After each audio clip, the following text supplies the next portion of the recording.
Ongoing na po ang ating sorting sa ating 224 batch ngayong April 4. 31 balutan po lahat-lahat ang nakolekt po namin ngayong batch na ito. Ang isang balutan po ay naglalaman po ng 6 na basket.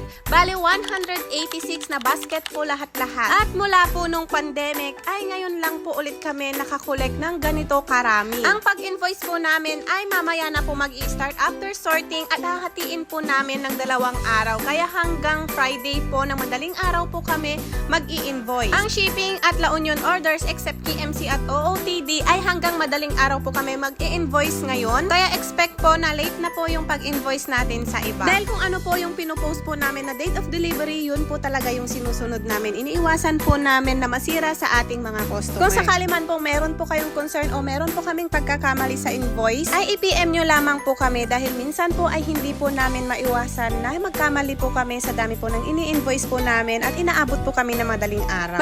Maraming salamat po sa lahat po ng miner ngayong batch na ito at sa lahat po ng mga nag-share ng mga post po namin sa Mind Game at sa live selling. Pati na rin po sa ating mga bagong followers.